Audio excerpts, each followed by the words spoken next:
Oke,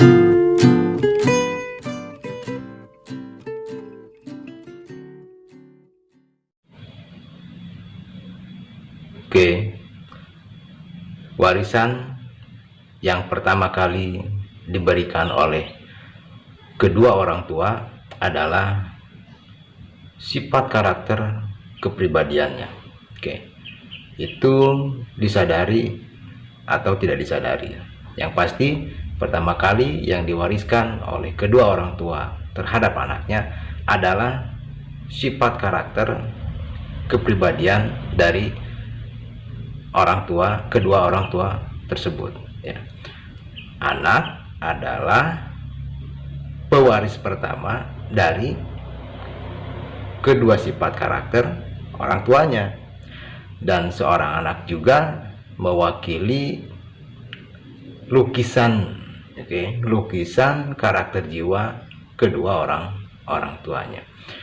Jadi bisa diajak, ya, akhlak atau sifat karakter dari kedua orang tuanya itu bisa dilihat dari tabiat anaknya. Oke, tabiat anaknya.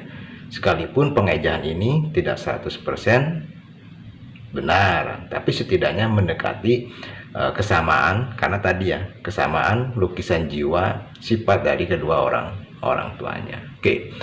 Tanggung jawab seorang anak itu berat. Ya, tanggung jawab seorang anak itu berat. Pertama, kita dituntut untuk menghormati kedua orang tua kita. Dan di samping itu, kita juga harus bisa menjaga martabat kedua orang tua kita. Oke. Jadi tidak sedikit anak muda yang di lingkungan keluarganya itu memang baik, santun, ramah terhadap kedua orang tuanya, tapi begitu dia memasuki ruang lingkungan masyarakat, dia menjadi brutal, ya.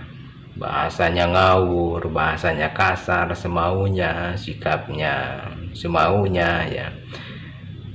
Kalau tidak disadari dari sekarang, itu adalah tindakan-tindakan yang secara tidak langsung menjatuhkan kedua martabat orang tua kita. Jadi banyak berpikir, jaga, tadi kemarin kayak kata saya kemarin, jaga lisan, jaga tindakan, karena bagaimanapun cerminan lukisan jiwa karakter jiwa kedua orang tua kita itu diwakili oleh sifat dan tindakan kita sebagai seorang anak. Oke.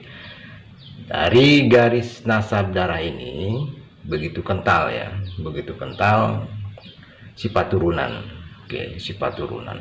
Tapi tidak sedikit juga seorang anak yang tidak sesuai atau mungkin bahkan tidak sama dari sifat kedua orang tuanya. Banyak tuh orang tuanya yang baik, yang lemah lembut, yang santun, yang ramah, yang tamah, yang menjaga sekali untuk tidak setiap ucapannya untuk tidak menyakiti hati orang lain, dan begitu juga tindakannya. Tapi anaknya malah sebaliknya, kan, malah berbalik arah. Nah, kendala ini sudah bisa kita nerka atau sudah bisa kita eja bahwa seorang anak yang tidak terdidik, seorang anak yang tidak terdidik, yang hanya dibekali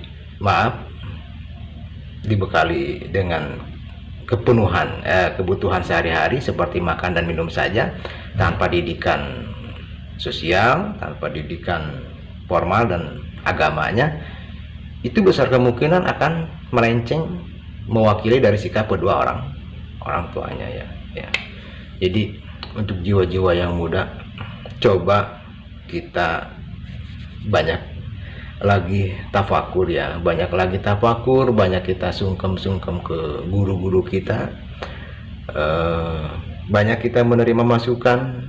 Jangan sampai kita menutup diri dari kritikan orang lain. Yuk kita belajar menerima masukan. Nah, selama masukan itu baik dan bisa merubah yang buruk di dalam diri kita, dan bisa memperbaiki dan banyak lebih banyak tindakan-tindakan kebaikan dalam diri kita. Oke. Jadi kesimpulannya, nasab darah itu kuat ya, nasab darah itu kuat dengan sifat dan karakternya. Cuma nitip untuk semua anak muda, jadilah diri pribadi. Oke. Jadilah diri pribadi tanpa kita menggunakan kebesaran harta orang tua, nama baik orang tua, nama baik teman, kebaikan orang lain ya. Berjuang sendiri, jadi diri kita sendiri, berjuang sendiri, dan dengan segenap jiwa dan raga jaga kemartabatan orang tua. Oke. Semoga puasanya ada dalam ridho dan rahmat Allah Subhanahu wa taala. Oke. Tetap semangat, tetap positif, karena kita dalam ucapan dan tindakan, karena kita akan sedang berproses menemukan kehidupan yang damai. Oke. Assalamualaikum.